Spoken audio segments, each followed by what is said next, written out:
आजाद Hindustan live, सच के साथ। नगरपालिका सीएमओ मंडलोई की कार्यशैली से नाराज सफाई कर्मचारी, एसडीएम को सौंपा ज्ञापन।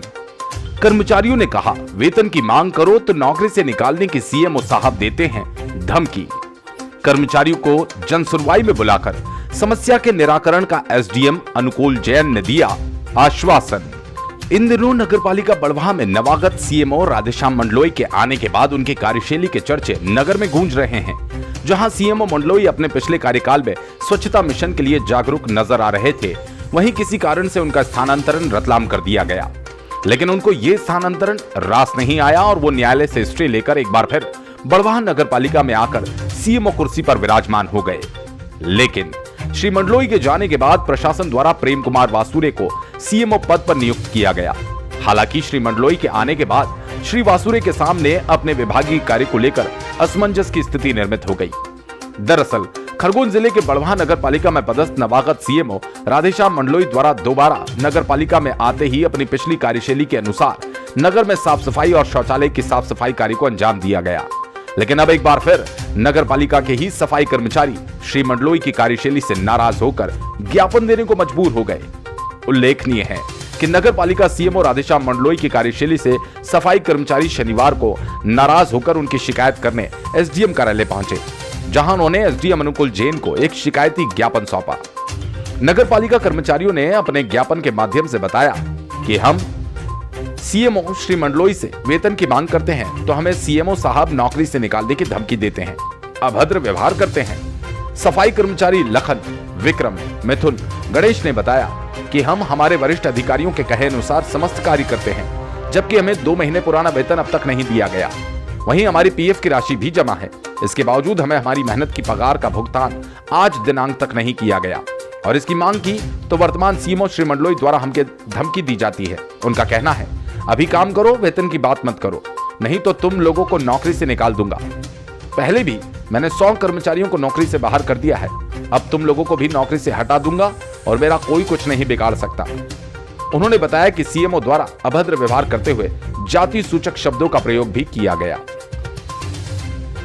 ज्ञापन में महिला कर्मचारियों के बारे में बताया कि बीते 3 महीने से बड़ी मेहनत और ईमानदारी के साथ हम साफ सफाई कर्मचारी अपने कर्तव्य का निर्वहन कर रहे हैं, किंतु वर्तमान सीएमओ द्वारा महिला कर्मचारियों को भी शाम करीब 6 बजे से रात्रि 11 बजे तक बैठा कर रखा जाता है, जिससे महिला कर्मियों के साथ रात्रि में अप्रिय घटना होने की संभावना बनी रहती है। ऐसी स्थिति में महिलाओं में भी भय का माहौल बना हुआ है। युवती ने भी सीएमओ मंडलोई पर लगाए आरोप। ज्ञापन देने आए सफाई कर्मचारियों के साथ एक युवती भी आई। इस युवती ने भी सीएमओ श्री मंडलोई पर बदतमीजी करने के आरोप लगाए। युवती का कहना है, मेरे पिताजी नगरपालिका में सफाई संरक्षक के पद पर पदस्थ हैं। बीते 5 महीने पहले उनका देहांत हुआ। जब मेरा भाई गुजर गया था, उनकी जगह मुझे नगरपालिका में अनुकंपा नियुक्ति दी गई, लेकिन मैं शिक्षित हूं और सफाई कार्य नहीं कर सकती, जिसको देखते हुए युवती ने ऑफिस संबंधित अन्य कार्य की मांग की। लेकिन इस मांग को लेकर मैं जब सीएमओ श्री मंडलोई साहब के पास गई तो उन्होंने मेरे साथ बदतमीजी की। मेरे पहनावे के बारे में कहते हुए कहा कि अपनी वेशभूषा बदलकर सफाई के काम पर जाओ, नहीं तो अनुकंपा नियुक्ति का आदेश यहीं रख दो। युवती ने बताया कि मेरे घर में कमाने वाला कोई नहीं है, मैं अकेली हूं और मेरे घर का लालन पालन खुद करती हूं।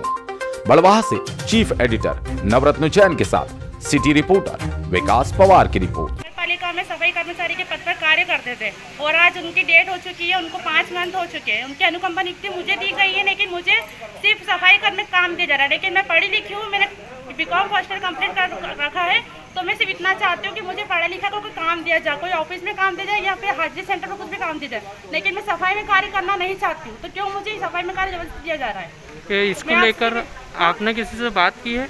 मैंने सीएमओ सर से डायरेक्टली बात की है, बहुत लोगों को बोला भी, कुछ लोगों ने हेल्प भी की है। मेरे उन्होंने कहा कि हाँ कर देंगे। सर से बात करी, सर बोलते हैं कि बाद में करेंगे चुनाव बाद। तो चुनाव से मुझे क्या लेने देना, ये बताइए ना, मुझे चुनाव से क्या लेने देना? मेरा काम है, मुझे दीजिए।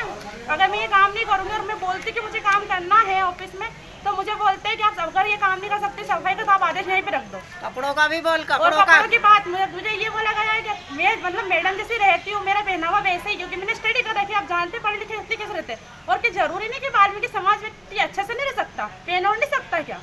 हाँ, तो उसके ऊपर बोला जाता है कि अपना पहनावा चेंज करो और ड्रेस चेंज करो अपनी, और काम पे जाऊँ, ये कौन सा तरीका आपने ये बोलने का? किसने बोला आपको कि पहनावे की बात? ने बोला है सीएम मुझे। साहब ने बोला ना, साहब ने बोला है, मंडोई जी ने बोला है मुझे। मंडलोई जी ने बोला उसको। ड्रेस भी वैसी पहन रखी ड्रेस में सिंपल सी पहन के गई थी। मैंने इतना बोला कि सर मुझे नियुक्ति चाहिए, तो मुझे सफाई में काम नहीं करना है, ऑफिस में कुछ भी काम दे दीजिए। तो बोलते हैं आपको डायरेक्ट साफ नहीं बना सकते, आप आओ बहुत दिन बाद करेंगे, अभी आपको झाड़ू लगाना पड़ेगी। मैंने भी झाड़ू लगाई है। अगर उन्होंने झाड़ू लगाई तो मुझे पता ही कहाँ झाड़ू लगाई है, क्या उन्होंने काम से कोई काम करा है? कोई समाज करती है। में अत्याचार हो रहा है सफाई कर्मचारियों के साथ तो 2011 से हमारा जो पीएफ कट रहा है 2014 तक का इन्होंने जमा करा है, वो भी यानी कि ऐसे वैसे करके वो 2014 से लेकर 2021 तक का पीएफ अभी तक इन्होंने जमा नहीं करा है। खा जाते अभी तो किसी भी कर्मचारी का कने एक स्लिप नहीं है कि नगर पालिका से कि एक स्लिप दी जाए कि ये तुम्हारा पीएफ का पैसा कटा है, नहीं कटा। हमारा ना ही कोई हमारा मेडिकल के यानी कि क्या है, वो भी कटता है, बीमा है, मेडिकल का बीमा है वो भी कटता है। बीमे के तौर पे हमारा का मेडिकल में एक डॉक्टर भी नहीं आता है जांच करने, ना ही हमारी कोई यानी कि समस्या हो सॉल्व होती है। हमको झाड़ू हमारे जेब से खरीदना पड़ती है, 3 महीने में झाड़ू देते हैं ये, और हर महीने झाड़ू का पैसा इनके रजिस्टर में नोट हो जाता है। आपको वेतन कब से मिल रहा है? वेतन तो हमारा ने क्या है, पिछले लॉकडाउन ने पहला लॉकडाउन लगा था ना, फरवरी से लगा था, फरवरी से 1 हफ्ते का लगा था। जब से लेके वो उस महीने से जो रुका हुआ है तो अभी तक नहीं मिला। जैसे तैसे अभी पिछले महीने जो करई वाले सीएमओ साहब आए थे, उन्होंने एक पेमेंट डाली थी। कितने लोग हैं? टोटल कितने? 202 है। कितने महीनों का आपका वेतन रुका हुआ है? अभी तो क्या है 1 साल अभी 2 महीने का है। 2 महीने का। तो इसको लेकर आप सीएमओ साहब से कोई चर्चा की आपने? सीएमओ साहब बोलते हैं कि हम सबको बंद कर देंगे, तुम ज़्यादा मजदूरी करोगे तो। कौन ने बोला ये सीएमओ साहब ने क्या नाम है जमा नहीं बोलता। मंडलोई जी। क्या नाम है आपका? मेरा नाम है गणेश भेरवे। कहाँ पर पदस्थ है? हैं? कहाँ पर नौकरी करते हैं? नगर पालिका में सफाई कर्मचारी के पद पे हूँ। ठीक। देखिए, आज नगर पालिका बड़वा के जो सफाई कर्मी हैं वो सभी आए थे और उन्होंने शिकायत करी है कि वरिष्ठ अधिकारी के द्वारा अभद्र व्यवहार किया जा रहा है। उनकी कुछ मूलभूत समस्याएं भी थी, जैसे पीएफ के संबंध में उन्होंने एक बात कही कि पीएफ तो कट रहा है परंतु संबंधित संस्था जो उसके लिए जिम्मेदार है वहाँ पर जमा नहीं हो रहा, और ये कई वर्षों से उन्होंने बताया कि 2014-15 से ये विसंगति है। और कुछ उन्होंने अपनी अन्य मूलभूत समस्याएं भी बताई है, और उसको लेकर मंगलवार को उन्हें 11 बजे आहूत किया है कि वे सभी आएँ और एक एक समस्या पर उनसे चर्चा कर उसका निराकरण किया जाएगा। सिर्फ इस महिला को अनुकंपा नियुक्ति मिली है जी, उन्होंने बताया है कि वो सफाई कर्मचारी में काम करना चाहते हैं, तो नगर पालिका के अंदर जॉब करना चाहती है, तो क्या है पूरा मामला? देखिए, शासन के इसमें स्पष्ट निर्देश है, स्पष्ट नियम है, और उन्हीं के तहत जो संबंधित महिलाएं उन्हें अनुकंपा नियुक्ति मिली है, और उसी अनुकंपा नियुक्ति उसी पद पर उन्हें संबोधित मिलती है जिस पर वो पात्र हैं या योग्य हैं। तो उनके द्वारा ये कहा गया है कि वो अन्य पदों पर कार्य करना चाहते हैं, तो नियमानुसार जो अनुकंपा नियुक्ति मिली वो सही मिली है। यदि उनमें योग्यता है और यदि कार्य करने के इच्छुक है तो वो उनकी योग्यता के उपरांत हम लोग देखकर निर्णय ले पाएंगे।